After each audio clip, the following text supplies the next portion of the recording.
Hello, ladies and gentlemen. Welcome to another episode of the Minister's Dialogue on Valdelis TV. On this show, we tell you God's mind and the Bible's perspective on life issues. And so today with me here on the show, we have Prophet Ni Amasakote. all right, and my good self, Ojo. So on this episode, we are discussing marriage, and we are giving you God's perspective and the Bible's angle of marriage. And our background story today is the Lumba story.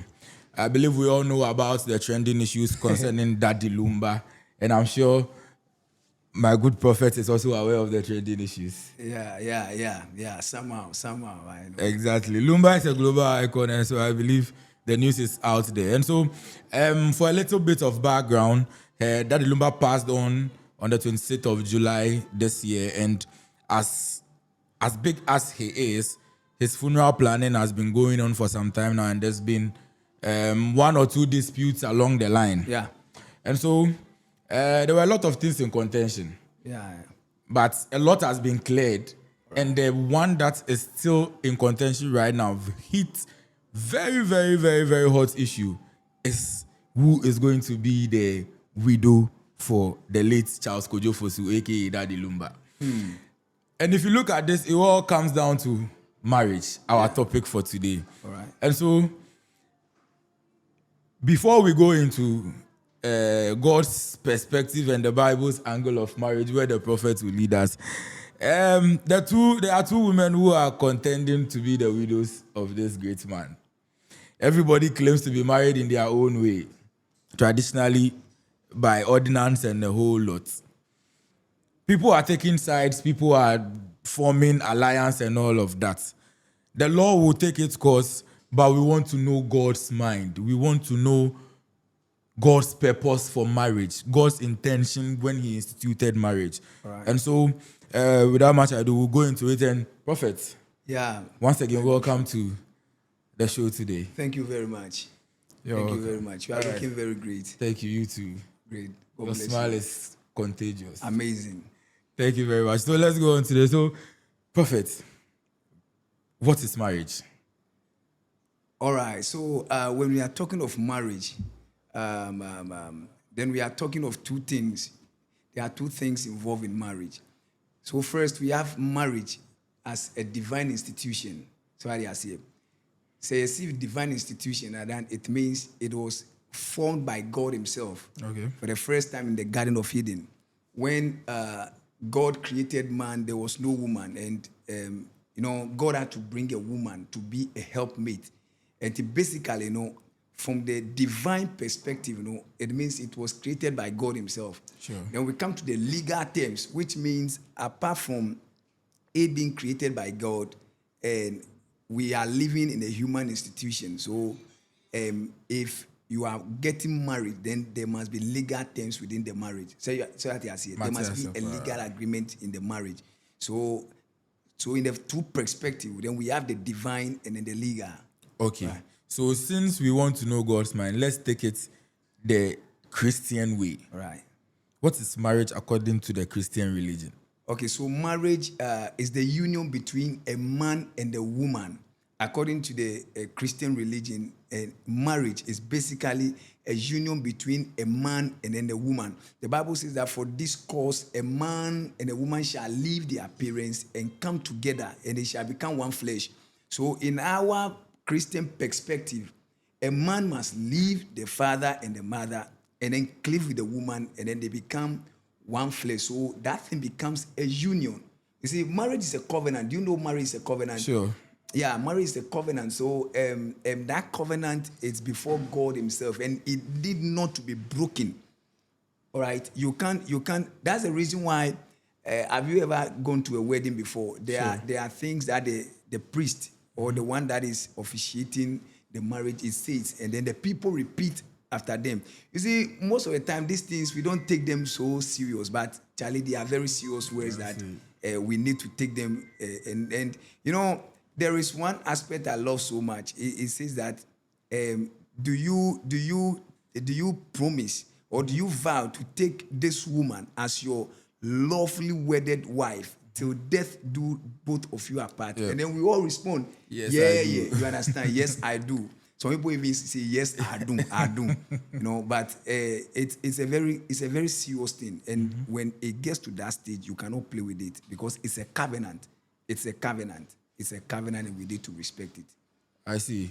And so, you being a prophet, in your dealings and all, for the while you've been a servant of God or you've been in the church, do you think the church has lived up to that, your definition of marriage?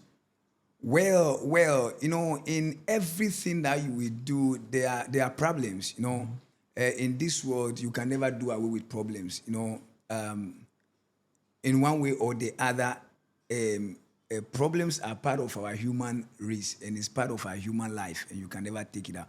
Let me say the church is doing its best, but you know, the people involved. Let me tell you one thing. I've been a pastor for a very long time. And I've followed pastors for a very long time. Okay. And I've been around. One of the things I've studied is that, you know, when it comes to character, it's a different thing altogether. You understand? Individual differences. Two people can marry, but if the character traits, if they don't mend their character traits to suit each other, a big problem. Because you are coming from a different background. The woman is coming from a different background. You come and meet. Your mindset is not the same. Sure. The way you think is not the same. So the church can do its best, but now it boils down to the people to really take what they are doing very serious. That is the reason why people who are not serious cannot marry. Marriage is not for people who are not serious, Charlie. Marriage is not for people who are not serious, because the moment you marry, everything about you changes. Okay. You cannot take a decision on your own. You see, the way I'm sitting now like this, and when I'm going to a place and I'm not married, I don't have kids, I don't think when I die today, I'm dead. But you see, when I'm going out and I know I have a wife and a kid, you know, I have to be very extra careful. Sure. Because the moment, let's say, anything happens, it affects the immediate family. Sure. So marriage itself is not for people who are not serious. It's for really serious people. Okay, I think you are changing my mind, and maybe we'll consider marriage very soon. I'm changing your You mind. are changing my mind. Oh, so you are not married? I'm not married yet. Charlie, before look sharp. I also possible we will get there. And so you mentioned character. Yeah. There's this thing Christian marriages go through before the final marriage. All right. Counseling. In my little knowledge, I believe in that session you talk to both parties. Yeah, we speak to both. And do you mold characters in that session? No, you can never mold anybody's character, but we try to make adjustment to our lives. You know, I've counseled a couple of people. Let me tell you a family story. One day, I was counseling two people who are to married, and for the first week in the counseling, it was good. The second week, it was good. But the third week, they both went home and then they fought. Okay. It was a massive fight. It was a real combat. And the woman came back and told me that they were not going to marry again because blah, blah, blah, blah, blah. You see, even though in the counseling, we are trying to tell them what they do. And you see, one of the things I want to also tell you is that many people read about marriage. We don't read about marriage. If you are going to marry, don't read. Also, repeat that side again. I've seen so many books being written about marriage and those things. For me, it doesn't work. Okay. Because everybody has his own experience in marriage. Sure. You know, character traits come in play. Wow, suban Sure. Obiane suban. One says when we are talking of even temperament. Temperament means we have the sanguine, we have the melancholy, we have the phlegmatic, and then the choleric. You see, all these temperaments are different. And you know, one person can have more than one temperament, but one side can be dominant. Sure. God bless you. So all these things, you see, it comes to play. Normally, when you put two sanguines at a place, it's some way, you know, two cholerics, it's some way. Because you know the choleric character is very dominating, you understand? And they want their way out. Everything they want to do, it must be done. So when you have these two characters, but having said that, you see, we need to really mend our character. The pastors are doing their very best. You understand? But when we go home, it is left to us to also think and realize that marriage is not for kids. And once you are going to marry, then it means you are becoming an adult, and you need to behave like an adult. Yeah. So that's that. It comes with responsibilities that So many you have to carry. responsibilities. Okay, so back to the story we started with. All right. With Daddy Lumba. He has, according to the story, he has 2 wives now. All right. According to the story, he has 2 wives now. And now, as a Christian, is polygamy good? All right. Polygamy is no good. But there is no verse in the Bible that talks against polygamy. If you have the Bible, we can check the Bible. There is no verse in the Bible, or there is no part of the Bible that talks against polygamy. But what I want to say is that anything that you do today, even though the Bible has admonished you, even though men are doing it, but anything that you do today, you have to look at the end repercussions. Sure.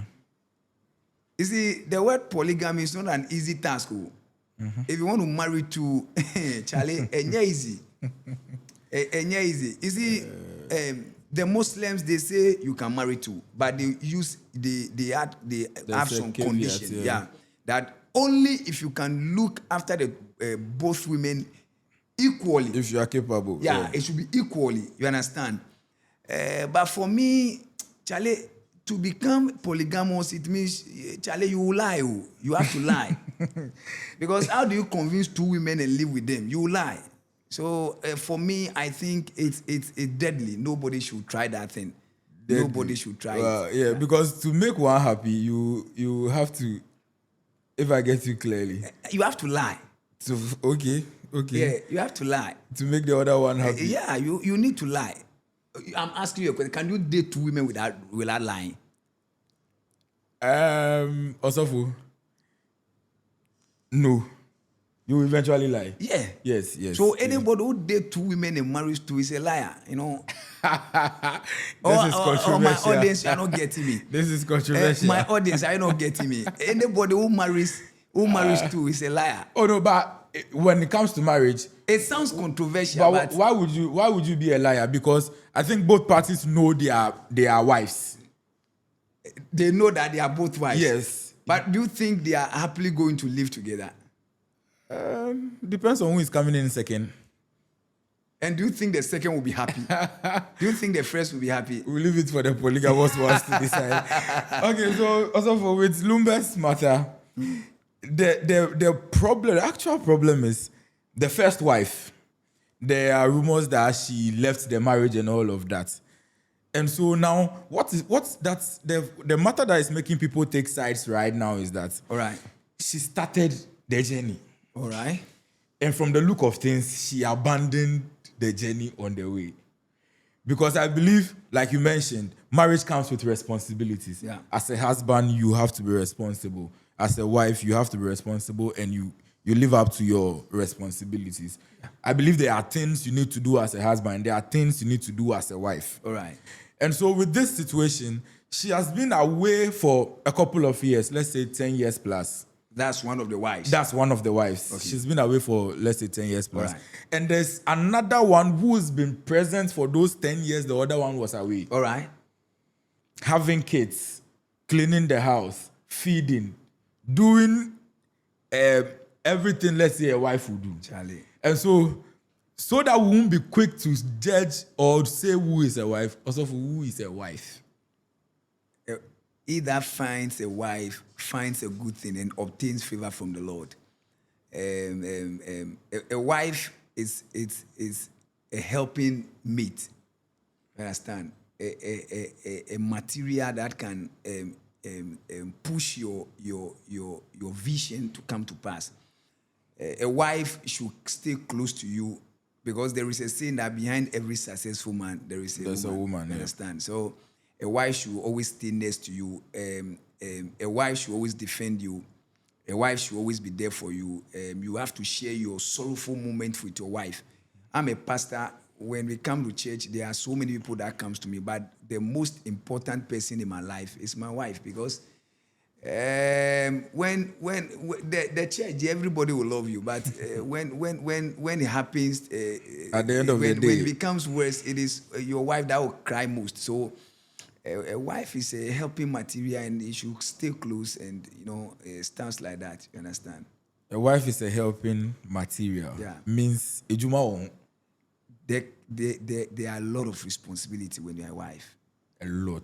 Many, uncountable. You have to do everything.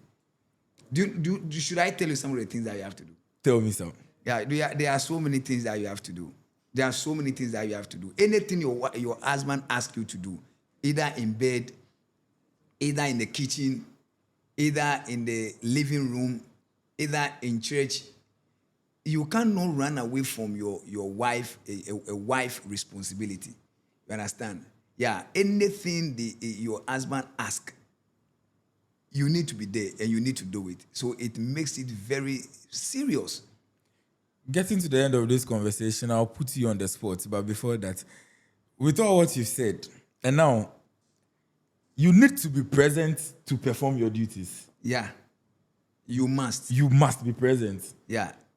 You cannot be somewhere and your husband somewhere and still be a wife. It's not possible. Oh, why don't buy into that? I mostly tell people, you see, this is the reason why people travel overseas, and after that, now wako find a wife, ako kane.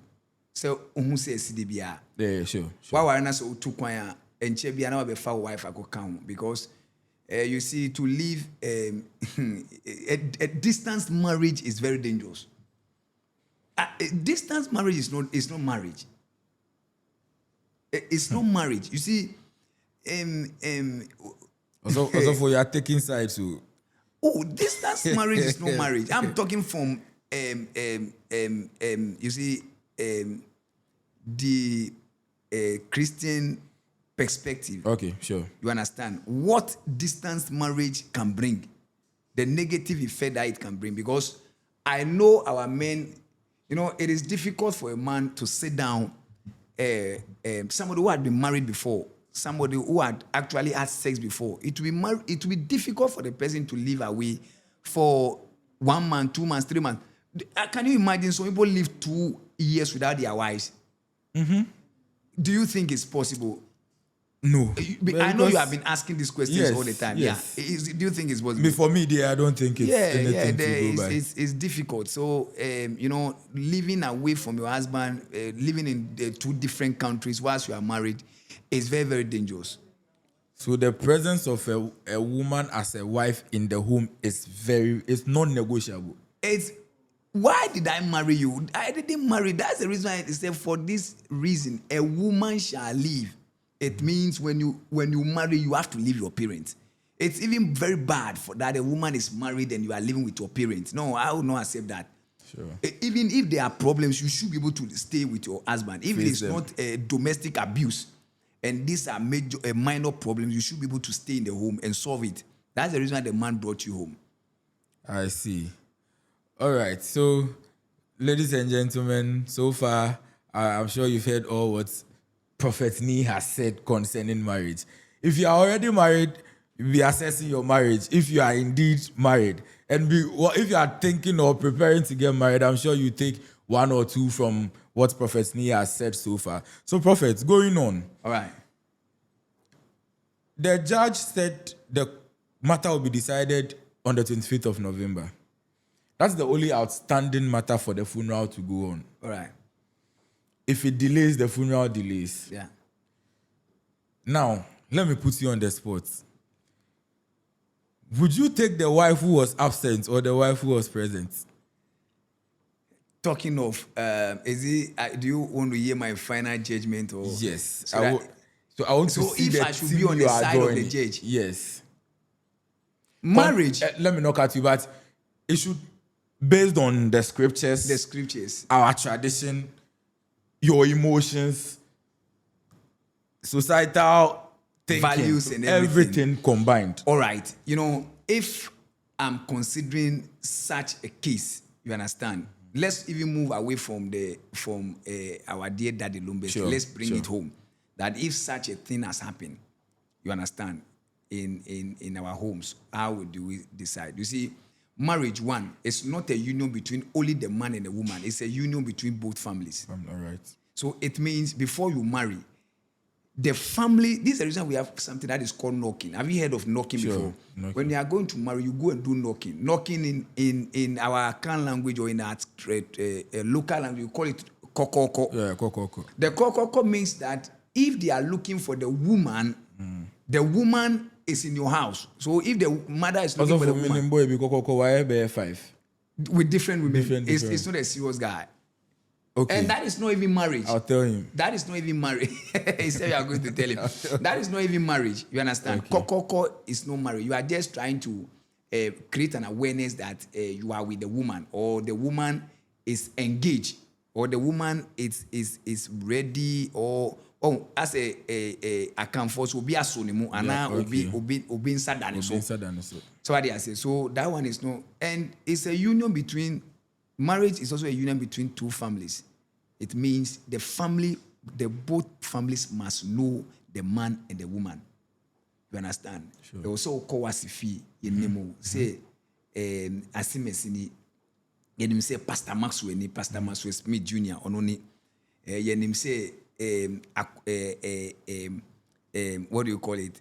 Wafata ni anase yenu say abena sewa ana abena whatever and then we should know that both of you are really into each other. The family should know both of you, so that when there is a problem one day, you understand, the family can attest of you. You understand? But in the cases where only the family is aware and the family knows, when there are two women involved and they now begin to fight, then it means the final thing that they will need is that they will need verification or validation of the marriage. That will come in certificate, your marriage certificate, what shows that you are legally married. Hey, also if I have a certificate, and with all what you've mentioned as wife duties or spousal roles that a wife is supposed to do, I have my certificate. That is my proof of marriage. Yeah. And societal values. Yeah. I've not lived up to expectation as a wife. Eno die mfahu, eno die jai say law ni ba mu, eno die mfahu say ebusua ni mu. That's the reason why I'm saying say if both wives they agree with what the family is saying, o die tenase na we nkoye. Okay, I understand. Okay, it's like I understand. Ma we nkoye Matthias ye. But we see me mpene. And I will say the final thing is that it must go to the law must come in. Now when the law comes in, it's not looking for math. And yeah, math. Yeah, if you share krata and then validation and other things, you understand? Do you get what I'm saying? Sure, Marriage, yeah, good though, but Charlie, that's the reason why when you are going to marry in January, you have to be sharp. You understand? You know these footballers now, they don't joke when they are going to marry. They take time because Charlie will cause science and maybe I feel the urban issue or job. People are sharp nowadays. I see. Okay, so ladies and gentlemen, this is the Minister's Dialogue, and we are talking about marriage. And with me here is Prophet Nee. So far, we've gone into what marriage is and who is a wife and the roles of the husband and the wife and the responsibility that marriage comes with. I believe so far we've learned something, and we'll continue with this episode because, like in Penyefo Kano, our Kwanwa, and I'm sure Prophet needs more time to tell us the scriptural angle of marriage, God's mind, His intention when He created marriage. I'm sure you are in the marriage already. I'm married. I'm 10 years now. Clap for Osofo. Clap for Osofo. So Osofo has 10 years experience plus the scriptures. And so we are loaded for the next episode. So thank you for joining us today on the Minister's Dialogue for this episode. Once again, I was here with Prophet Nee Amasa Kote and of the Holy Ghost Experience Chapel. All right. And I'm your host, Ojo. Thank you for staying with us. See you on our next episode. I'm out.